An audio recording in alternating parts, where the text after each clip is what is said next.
नमस्कार मित्रांनो, राजमुद्रा अकॅडमीमध्ये तुमचं स्वागत आहे.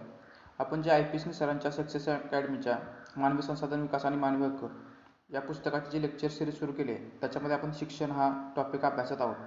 आज शिक्षण या टॉपिकवरती शेवटचं लेक्चर आपण अपलोड करत आहे, त्यामुळे आज आपला शिक्षण हा टॉपिक पूर्ण होत आहे. तर आजच्या लेक्चरमध्ये आपण कोणकोणत्या महत्त्वाचे टॉपिक बघणार आहोत. तर शिक्षण या टॉपिकवरील महत्त्वाचे पॉईंट कोणकोणते. तर पहिल्यांदा आपण केंद्र सरकारच्या विविध स्कॉलरशिप बघणार आहोत. त्यानंतर आपण शिक्षणासंबंधी काही व्यक्तींचे विचार बघणार आहोत. त्यानंतर आपण शिक्षणविषयक युनेस्कोचा अहवाल काय हे बघणार आहोत आजच्या लेक्चरमध्ये. त्याचबरोबर आपण शिक्षणासंबंधित काही महत्त्वाच्या व्यक्ती होत्या त्यांचा आढावा घेणार आहोत. तर सुरुवातीला आपण केंद्र सरकारच्या विविध स्कॉलरशिप शिक्षणासंबंधीच्या कोणत्या होत्या तेव्हा बघा. पहिले pre matric scholarship for minority. Pre matric scholarship for minority याची सुरुवात कधी झाली तर प्रधानमंत्री 15 कलमी योजनेनुसार याची सुरुवात 2006 पासून झाली. प्रधानमंत्री 15 कलमी कार्यक्रम कधी घोषित केला होता तर 2005ला मनमोहन सिंग यांनी घोषित केला होता. हा मायनॉरिटी संबंधित म्हणजेच अल्पसंख्याकांच्या विकासासाठी 15 कलमी कार्यक्रम घोषित केला होता. त्या योजनेनुसार 2006ला pre matric scholarship for minorities ही योजना सुरू करण्यात आली. याचा उद्देश काय होता तर अल्पसंख्याक गटातील विद्यार्थ्यांपर्यंत शिक्षणाचा प्रसार व्हावा किंवा त्यांना शिक्षणाचा लाभ व्हावा यासाठी pre matric scholarship for minorities ही सुरू केली. याचे लाभार्थी कोण असतात तर 1ली ते 10वीपर्यंतचे इयत्तेतील विद्यार्थी. प्री मॅट्रिक या स्कॉलरशिपसाठी 1ली ते 10वीपर्यंत इयत्तेतील विद्यार्थी लाभार्थी असतात. ही योजना सरकारी शाळेतील तसेच ठराविक खाजगी शाळेतील विद्यार्थ्यांसाठी लागू असणार आहे. या योजनेचा लाभ घेण्यासाठी वार्षिक परीक्षेत 50% पेक्षा अधिक गुण प्राप्त केलेले असावे. त्याचबरोबर पालकांचे वार्षिक उत्पन्न हे 1 लाखांपेक्षा कमी असावे. या स्कॉलरशिपमधील 30% शिष्यवृत्ती या मुलींसाठी राखीव असतील. याची अंमलबजावणी राज्य आणि केंद्रशासित प्रदेश करतील. एका कुटुंबातील 2च विद्यार्थी प्री मॅट्रिक स्कॉलरशिपचा लाभ घेऊ शकतील. पुढची योजना कोणती आहे तर post matric scholarship for minorities. याची सुरुवात प्रधानमंत्री 15 कलमी योजनेनुसार 2006 पासून सुरू करण्यात आली. याचे लाभार्थी कोण असतात तर अल्पसंख्याक गटातील विद्यार्थी. ही योजना 11वी आणि 12वीमध्ये शिक्षण घेणारे अल्पसंख्याक विद्यार्थ्यांसाठी लागू असेल. या योजनेचा लाभ घेण्यासाठी मागील शैक्षणिक वर्षात 50% पेक्षा जास्त गुण प्राप्त करणे गरजेचे आहे. त्याचबरोबर पालकांचे वार्षिक उत्पन्न 2 लाखापेक्षा जास्त नसावे आणि या शिष्यवृत्तीतील 30% शिष्यवृत्ती या मुलींसाठी राखीव असतील. कमी उत्पन्न असणाऱ्या हुशार विद्यार्थ्यांना प्राधान्य देण्यात या योजनेनुसार येते. शिष्यवृत्तींची संख्या ही लिमिटेड आहे. प्री मॅट्रिक कोणत्या 1ली ते 10वीपर्यंतच्या विद्यार्थ्यांसाठी, अल्पसंख्याक गटातील 1ली ते 10वीपर्यंतच्या इयत्तेतील विद्यार्थ्यांसाठी प्री मॅट्रिक, पोस्ट मॅट्रिक 11वी आणि 12वीच्या विद्यार्थ्यांसाठी. या दोन्ही योजना 15 कलमी योजनेनुसार 2006 पासून सुरू करण्यात आली. आता पुढची योजना आहे SC स्टुडंट्सच्या बाबतीत योजना आहे central sector scholarship of top class education for SC student. याची सुरुवात कधी झाली तर 2007 पासून ही योजना सुरू झाली.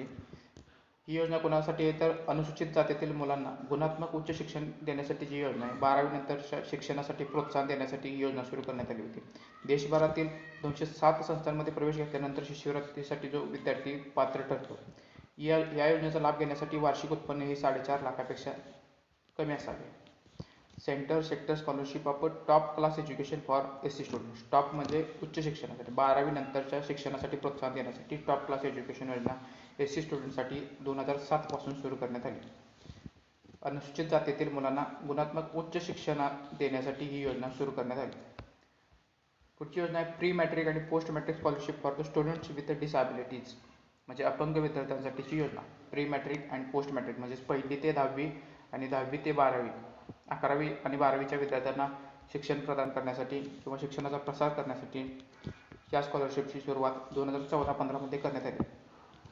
या योजना सुरू करण्यासाठी कोणकोणते राज्यघटनेतील आधार आहेत किंवा राज्यघटनेमध्ये अशा कोणत्या तरतुदी आहेत की ज्यामुळे अपंग विद्यार्थ्यांचा किंवा अपंग व्यक्तींचा विकास किंवा त्यांच्यासाठी मदतीची सूचना केलेल्या आहे. तर घटनेतील कलम 38(2), कलम 41 आणि कलम 46 मध्ये या तरतुदी आढळून येतात.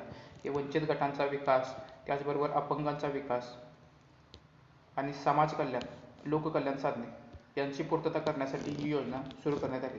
या योजनेअंतर्गत 9वी, 10वी, 11वी, 12वी, BE तसेच डिप्लोमा इत्यादीसाठी शिक्षण घेत असलेले अपंग विद्यार्थी यामध्ये समाविष्ट असतील. प्री मॅट्रिक आणि पोस्ट मॅट्रिक स्कॉलरशिप योजनेसाठी 9वी 10वी 11वी 12वी आणि BE तसेच डिप्लोमा इत्यादीसाठी शिक्षण घेत असलेले अपंग विद्यार्थी समावेश असतील. पालकांचे वार्षिक उत्पन्न प्री मॅट्रिक स्कॉलरशिपसाठी 2 लाखापेक्षा कमी असावे तर पोस्ट मॅट्रिक स्कॉलरशिपसाठी 2.5 लाखापेक्षा कमी असावे. पुढची योजना आहे scholarship for top class education for students with disability, म्हणजे अपंग विद्यार्थ्यांच्या उच्च शिक्षणासाठी ही टॉप क्लास योजना आहे. ज्या ठिकाणी टॉप क्लास येतात या योजना सर्व उच्च शिक्षणासाठीच्या स्कॉलरशिप आहे. याची सुरुवात 2015-16 झाली. जे विद्यार्थी पोस्ट ग्रॅज्युएट डिग्री और डिप्लोमा पोस्ट ग्रॅज्युएट डिग्री किंवा डिप्लोमा पूर्ण करण्यासाठी नमूद केलेल्या संस्थेत प्रवेश घेतील त्यांना ही योजना लागू असेल. यासाठी पालकांचे वार्षिक उत्पन्न हे 6 लाखापेक्षा जास्त नसावे. पुढची योजना आहे pre matric scholarship for ST student, म्हणजे आदिवासी अनुसूचित जमातीच्या विद्यार्थ्यांसाठीची योजना. Pre matric scholarship for ST student, जे विद्यार्थी 9वी आणि 10वी मध्ये शिक्षण घेतात त्यांच्यासाठी ही योजना. पालकांचे वार्षिक उत्पन्न 2 लाखापेक्षा जास्त नसावे, ही या योजनेची अट आहे. पुढची योजना आहे पोस्ट मॅट्रिक स्कॉलरशिप.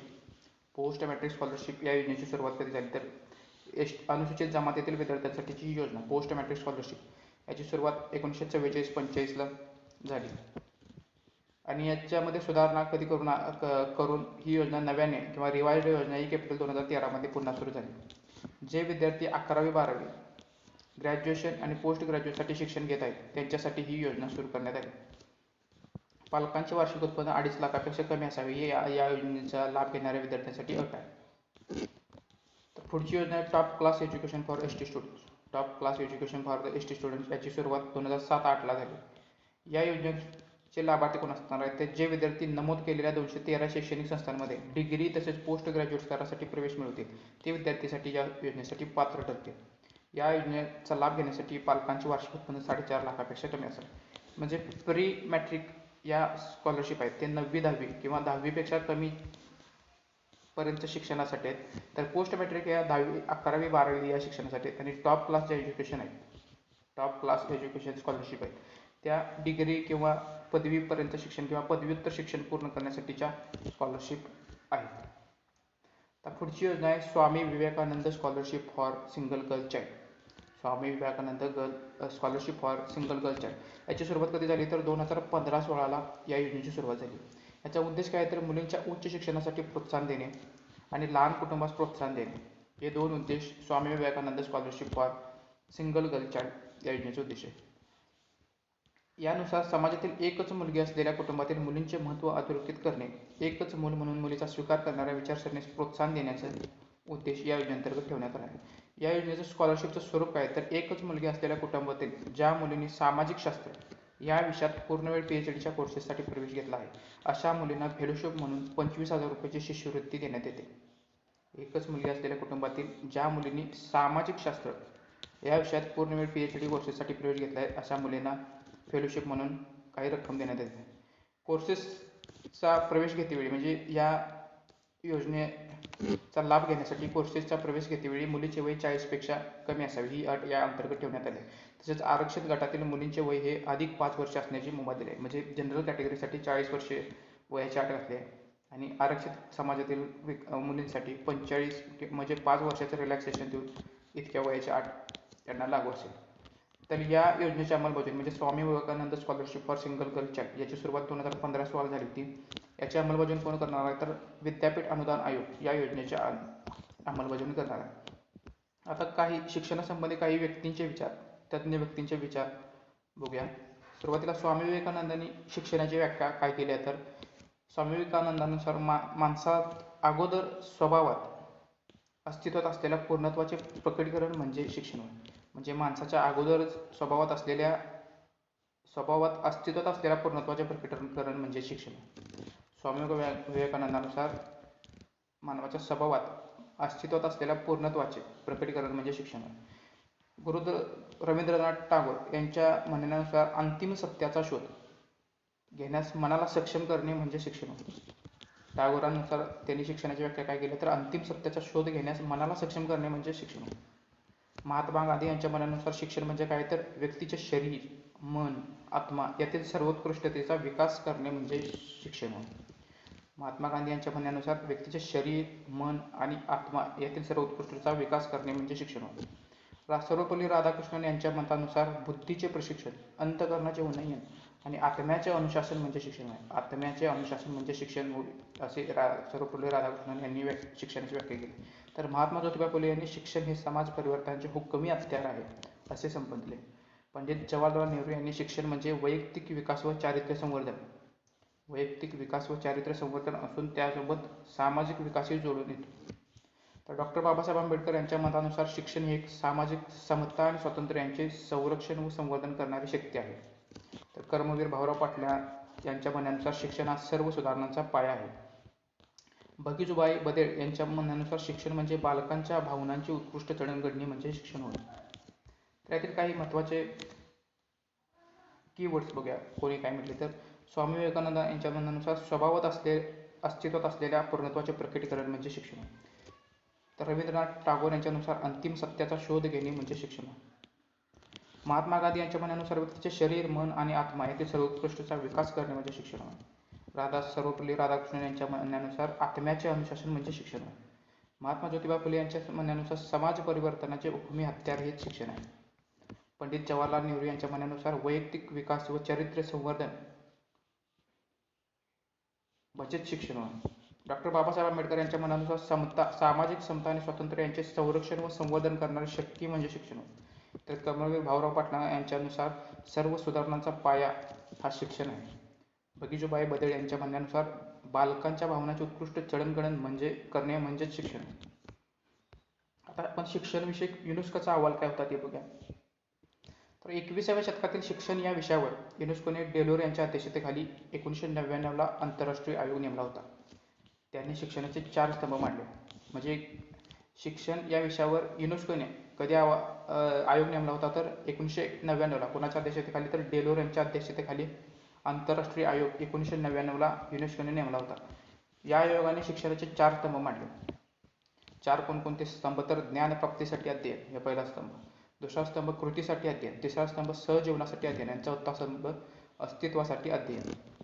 तर या अहवालाचे नाव काय होतं तर जो डेलोर आयोगाने अहवाल प्रकाशित केला त्या अहवालाचं नाव काय होतं तर लर्निंग द ट्रेझर विदिन हे डेलोर आयोगाच्या अहवालाचं नाव होतं. त्यांनी कोणते 4 स्तंभ सांगितले तर ज्ञानप्राप्तीसाठी अध्ययन म्हणजेच लर्निंग टू नो, दुसरं स्तंभ सांगितला कृतीसाठी अध्ययन म्हणजे लर्निंग टू डू, तिसरं स्तंभ सांगितला सहजीवनासाठी अध्ययन म्हणजे लर्निंग टू लिव्ह टुगेदर, चौथा स्तंभ सांगितला अस्तित्वासाठी अध्ययन म्हणजे लर्निंग टू बी. ज्ञानप्राप्तीसाठी अध्ययन, कृतीसाठी अध्ययन, सहजीवनासाठी अध्ययन आणि अस्तित्वासाठी अध्ययन हे डेलोर आयोगाचे 4 स्तंभ आहेत. ज्या आयोगाची स्थापना 1999ला झाली होती आणि त्यांनी जो अहवाल दिला होता त्याचं नाव होतं लर्निंग द ट्रेझर विदिन. आता आपण शिक्षणासंबंधी काही महत्त्वाच्या व्यक्ती त्यांनी काय कार्य पार पाडले ते बघूया. त्यातील पहिले आहेत मेरिया मॉन्टेसरी. मेरिया मॉन्टेसरी यांचा जन्म इटलीत झाला होता. त्यांनी काय कार्य केलं तर त्यांनी शिशुगृहाची स्थापना केली, तसेच कला क्षेत्र पूर्व प्राथमिक शिक्षण विद्यालय स्थापन केले. 6 जानेवारी 1907 रोजी त्यांनी मॉन्टेसरी यांनी जगातील पहिली बालवाडी इटलीमध्ये सुरू केली. कधी सुरू केली तर 6 जानेवारी 1907ला जगातील पहिली बालवाडी मॉन्टेसरी यांनी इटलीमध्ये सुरू केली. 2007 साली या घटनेस 100 वर्ष पूर्ण झाले आहेत. यांनी कोणती पुस्तके लिहिली तर नवे शिक्षण, बालविकासाविषयी प्रेम व विवेचनाची शास्त्रोक्त पद्धत, मॉन्टेसरी पद्धत, हँडबुक. त्यांनी हँडबुक हे जे पुस्तक लिहिले यामध्ये त्यांनी बाल शिक्षणासाठी जागा कशी असावी याचे वर्णन केले आहे. त्यांनी शिक्षण पद्धतीची काही तत्त्वे सांगितली. त्यामध्ये त्यांनी काय तत्त्वे सांगितले तर पहिले सांगितले शिक्षणाची सोपी साधने असावी, वर्गखोल्यांचे बंधन नसावे, स्वावलंबनातून शिक्षण व्हावे, हे त्यांनी शिक्षण पद्धतीसंबंधीची काही तत्त्वे सांगितली. तर भारतामध्ये मॉन्टेसरी सोसायटीची कधी स्थापना झाली तर 1926 साली भारतात मॉन्टेसरी सोसायटीची स्थापना झाली. 1929 साली रवींद्रनाथ टागोरांनी अनेक टागोर मॉन्टेसरी शाळा उघडल्या. म्हणजे भारतात पहिल्यांदा मॉन्टेसरीची स्थापना कधी झाली तर 1926ला मॉन्टेसरी सोसायटीची स्थापना झाली आणि 1929 मध्ये रवींद्रनाथ टागोर यांनी टागोर मॉन्टेसरी शाळा उघडल्या. तर दुसरी व्यक्ती कोण आहेत तर दुर्गाबाई देशमुख यांनी शिक्षणामध्ये महत्त्वपूर्ण कामगिरी बजावली. त्या एक वकील, समाजसेविका, स्वतंत्र सैनिक आणि राजकारणी होत्या. त्या घटना समिती आणि नियोजन आयोगाच्या सदस्य होत्या. तसेच त्या सी डी देशमुखांच्या पत्नी होत्या. त्यांनी आंध्र महिला सभेची स्थापना केली होती. 12 ते 22व्या वर्षी बालिका हिंदी पाठशालेच्या त्या प्राचार्या होत्या.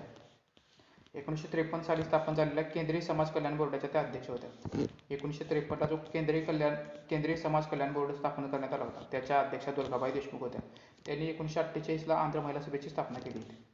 भारत सरकारने त्यांना पद्मविभूषण पुरस्काराने सन्मानित केले आहे. तसेच साक्षरता प्रसारासाठी उत्कृष्ट कार्य केल्याबद्दल युनेस्कोने त्यांना सन्मानित केले आहे. 1958 साली स्थापन केलेल्या राष्ट्रीय स्त्री शिक्षण परिषदेच्या म्हणजेच नॅशनल काउन्सिल ऑन वुमेन्स एज्युकेशनच्या त्या अध्यक्ष होत्या. त्यांनी आत्मचरित्र लिहिले, त्याचं नाव काय तर चिंतामणी अँड आय. दुसरं द कोर्स ऑफ माय हे त्यांनी आत्मचरित्र लिहिलं. 1958ला जे शिक्षण समिती स्थापन झाली होती म्हणजेच राष्ट्रीय स्त्री शिक्षण परिषद त्याच्या अध्यक्षा ह्या दुर्गाबाई देशमुख होत्या. त्याचबरोबर 1953 साली स्थापन झालेल्या केंद्रीय समाज कल्याण बोर्डाच्या अध्यक्ष सुद्धा त्या होत्या. त्यांनी 1948मध्ये आंध्र महिला सभेची स्थापना केली होती. पुढच्या व्यक्ती कोण आहेत तर महिला आहेत ताराबाई मोडक. यांनी शिक्षणासाठी कोणती जबाबदारी पार पाडली तर ते बघूया. महिला विद्यालय राजकोट येथे त्या मुख्याध्यापिका होत्या. तेथे गिजूबाई बधेका यांच्या कार्याचा ताराबाईंवर प्रभाव पडला. त्या विदर्भातील समाजसेविका म्हणून परिचित होत्या. त्यांनी बालवाडी ही कल्पना मांडली. बालवाडी ही कल्पना कोणी मांडली तर ताराबाई मोडक. 1945 साली पहिली बालवाडी बोर्डी ठाणे येथे नूतन बाल शिक्षण संघाच्या सहाय्याने सुरू केली. 1945ला पहिली बालवाडी बोर्डी ठाणे येथे नूतन बाल शिक्षण संघाच्या सहाय्याने सुरू केली. तर नूतन बाल शिक्षण संघ कधी स्थापन झाला होता तर 1926ला स्थापन झाला होता. याच्या मदतीने ताराबाई मोडक यांनी 1945 साली पहिली बालवाडी स्थापन केली. 1962 साली ताराबाई मोडक यांना पद्मभूषण पुरस्कार देण्यात आला. शिशुविहार यांच्या कल्पनेतील शाळा दादर येथे त्यांनी सुरू केली. शिशुविहार ही त्यांच्या कल्पनेतील शाळा दादर येथे सुरू केली. शिक्षण पत्रिका हे काय होतं तर मराठी व हिंदी भाषेतील मासिक त्यांनी सुरू केलं होतं. शिक्षण पत्रिका हे ताराबाई मोडक यांनी मासिक सुरू केलं होतं. 1946 ते 1951 या काळात त्यांनी मुंबई प्रांतात कायदेमंडळाच्या सदस्य होत्या. 1949 साली त्यांना मॉन्टेसरी शिक्षण पद्धतीविषयी भाषण देण्यासाठी आंतरराष्ट्रीय परिषदेने इटलीला बोलवले. 1949ला ताराबाई मोडक यांना मॉन्टेसरी शिक्षण पद्धतीविषयी भाषण देण्यासाठी आंतरराष्ट्रीय परिषदेने इटली येथे बोलवले. ताराबाई मोडक यांनी बालवाडी याची कल्पना भारतामध्ये मांडली. ताराबाई मोडक आणि अनुताई वाघ यांनी सुरू केलेल्या कोणत्या शाळा होत्या तर कुरणशाळा, घंटाशाळा आणि अंगणवाडी या शाळा ताराबाई मोडक आणि अनुताई वाघ या दोघांनी मिळून सुरू केल्या होत्या. पुढच्या व्यक्ती कोण आहेत तर अनुताई वाघ. अनुताई वाघ यांनी शिक्षण प्रसारासाठी कोणतं कार्य बजावले ते बघा. 1930 मध्ये चांदवड येथे ते त्या मुख्याध्यापिका म्हणून रुजू झाले. 1945 मध्ये ठाणे जिल्ह्यातील बोर्डी येथे ग्रामविकास केंद्र त्यांनी सुरू केले. 1975ला ठाणे जिल्हा परिषदेसाठी प्रबोधिका ही एक खास महिला मार्गदर्शक पुस्तिका त्यांनी प्रकाशित केली. 1980 मध्ये कोसबाडच्या टेकडीवरून हे त्यांनी आत्मचरित्र प्रसिद्ध केले. अनुताई वाघ यांचं आत्मचरित्र कोणतं आहे तर कोसबाच्या टेकडीवरून हे आत्मचरित्र अनुताई वाघ यांचं आहे. त्यांना 1985 साली पद्मश्री देण्यात आले. त्यांनी कोणते लेखन कार्य काय त्यांचं तर त्यांनी मासिक कोणतं काढलं तर शिक्षणासाठी सावित्री हे मासिक काढलं. पुस्तके कोणती लिहिली तर बालवाडी कशी चालवावी, विकासाच्या मार्गावर हे त्यांनी पुस्तके लिहिली. त्यांनी कुरणशाळा, सहज शिक्षण हे पुस्तक लिहिलं होतं. सहज शिक्षण या पुस्तकाला राष्ट्रीय पुरस्कार मिळाला आहे. तर अशा प्रकारे आपण शिक्षण हा HRD मधील दुसरा टॉपिक पूर्ण केला आहे. पुढच्या लेक्चरपासून आपण व्यावसायिक शिक्षण हा टॉपिक सुरू करणार आहोत. जर ही व्हिडिओ आवडला असेल तर लाईक करा, शेअर करा आणि चॅनलला सबस्क्राईब करा. धन्यवाद.